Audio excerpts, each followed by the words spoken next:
حکم ہو رہا ہے کہ اللہ سے کاروبار کرو، اللہ تمہیں بڑا منافع عطا کرے گا۔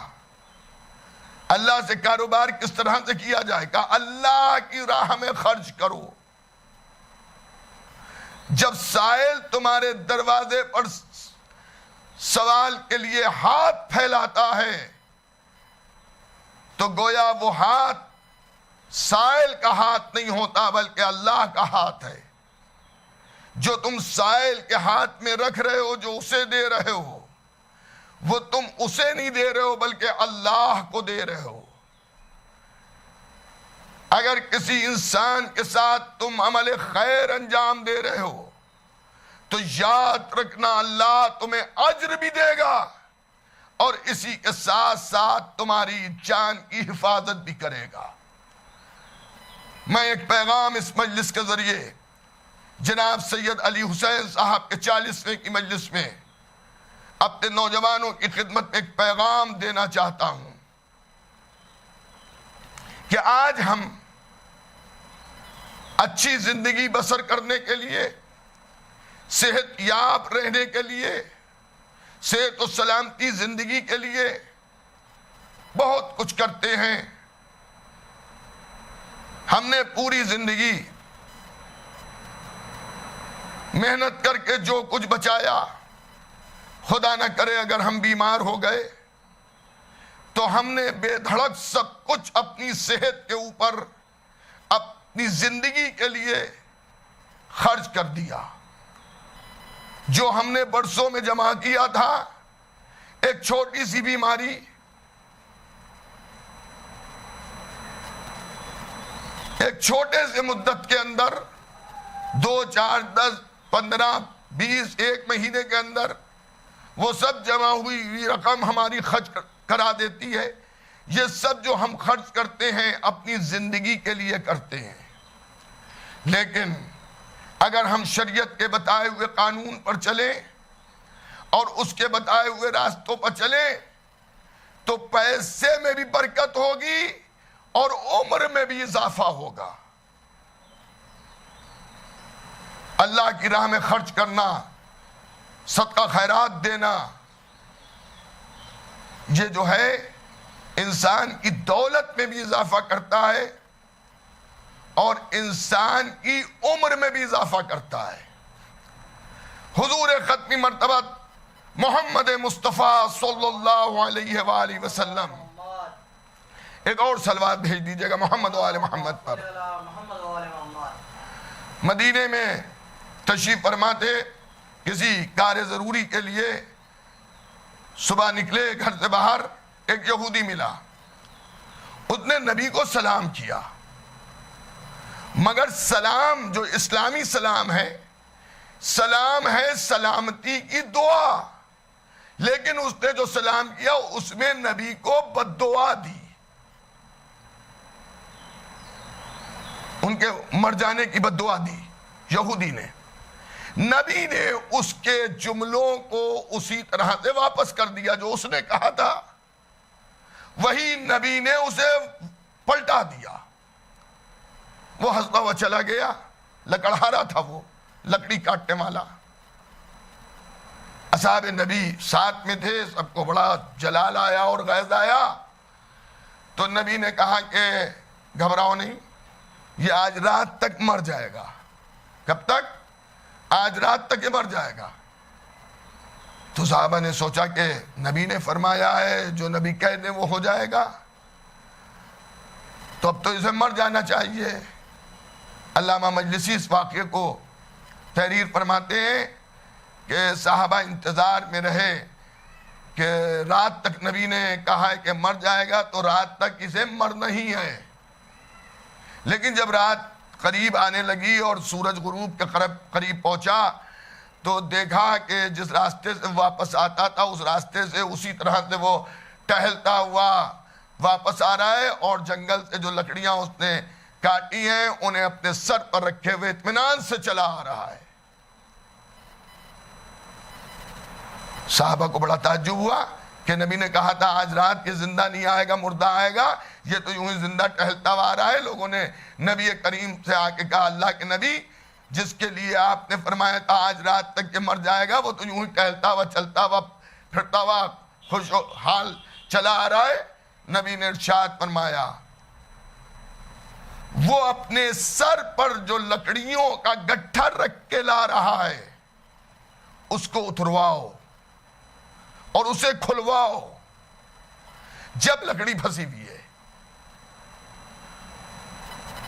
جس کی وجہ سے اللہ نے جس سانپ کو اس کو ڈسنے پر مسلط کیا تھا کہ وہ سانپ اسے ڈستا اور یہ مر جاتا،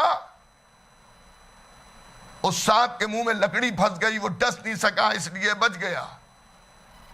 تو لوگوں نے کہا ایسا کیوں ہو گیا؟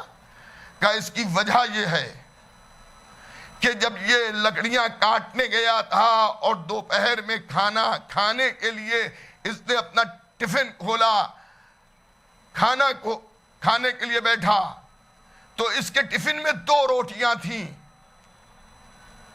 اور یہ وہ 2 روٹیاں کھاتا، اس کا پیٹ شکم سیر ہوتا کہ اتنی دیر میں اسے ایک بھوکا انسان جنگل میں جاتا ہوا نظر آیا جو بھوک سے بے چین تھا، تڑپ رہا تھا.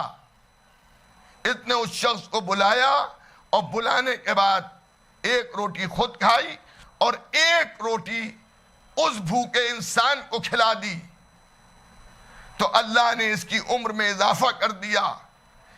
اس سانپ کے منہ میں جو لکڑی پھنسی ہے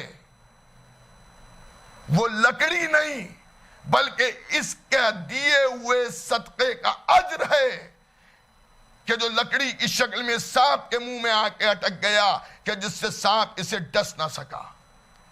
مسلمان پہنچے، اس یہودی لکڑہارے کو روکا، وہ بھی ہنس کے کہتا ہے تمہارا نبی تو کہہ رہا تھا آج رات تک میں مر جاؤں گا، میں تو یوں ہی زندہ ٹہلتا ہوا چلا آ رہا ہوں.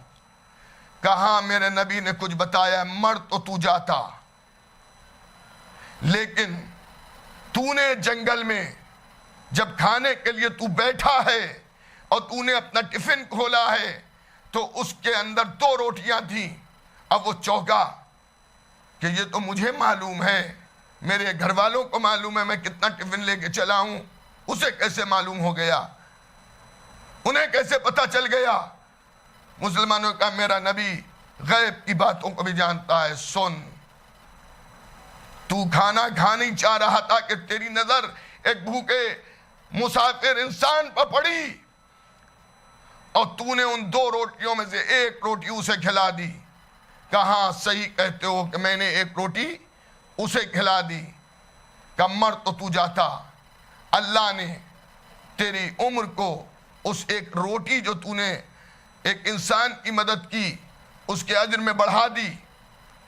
اور جو سانپ تیرے ڈسنے کے لیے معین کیا گیا تھا وہ تجھے ڈس لیتا اور تو مر جاتا، لیکن اس روٹی کے کھلانے کے عوض اس سانپ کے منہ میں اللہ نے لکڑی کو پھنسا دیا. اگر تجھے یقین نہ ہو تو اپنے اس لکڑی کے گٹھر کو کھول، وہ سانپ اس صورت میں تجھے نظر آئے گا کہ اس کے منہ میں لکڑی پھنسی ہوئی ہے.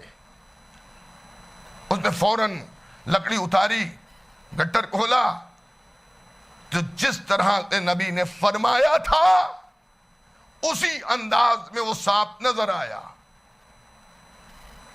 یہ یہودی مبہوت ہو گیا، کہا مجھے محمد رسول اللہ کی خدمت میں لے چلو. آیا نبی کریم کی خدمت میں، قدم بوسی کی کہ اب مجھے معرفت ہو گئی کہ آپ اللہ کے نبی ہیں، آپ اللہ کے بھیجے ہوئے ہادی ہیں، اب مجھے اسلام کا کلمہ پڑھا دیجئے.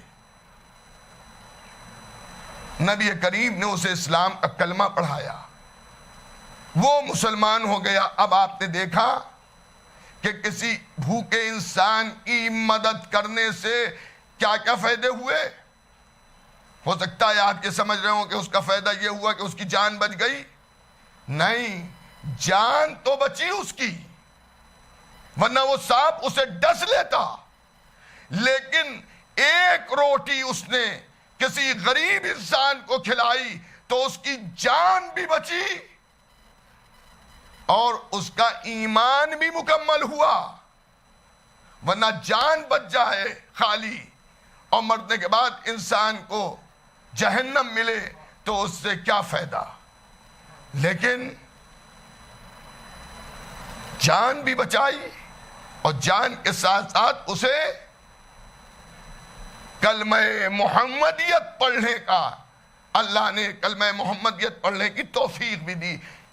تو عزیزان گرامی، اللہ کی راہ میں خرچ کرنے کا میں اپنے نوجوانوں سے عرض کروں گا، جو کچھ اللہ نے آپ کو دیا اللہ آپ کی روزی میں برکت دے، رزق میں اضافہ کرے. ماہ مبارک رمضان کی دعاؤں میں معصومین نے ایسی دعائیں بھی فرمائی ہیں جو انسان اپنے رزق کے لیے دعا کر رہا ہے. رزق کی دعا کرنا، اس میں اضافے کی دعا کرنا، اس میں برکت کی دعا کرنا، حلال و طیب رزق کے لیے اللہ سے گزارش کرنا، یہ عیب نہیں ہے بلکہ معصومین کی تعلیمات میں سے ہے. جو کچھ بھی اللہ نے آپ کو دیا اس میں آپ ان غریبوں کا حق ضرور رکھیے، ان محتاجوں کا حق ضرور رکھیے، ان مفلوق الحالوں کا حق ضرور رکھیے کہ جو آپ کی طرح سے رزق کی فراوانی جن کے پاس نہیں ہے. اور ہم تو محمد و آل محمد کے ماننے والے ہیں. ان کا عالم تو یہ ہے کہ اگر آنے والا سائل ایک روٹی کا سوال کرتا ہے تو اس ایک روٹی کے سوال کرنے والے کو یہ 70 اونٹ جواہرات سے بھرے ہوئے عطا کر دیتے.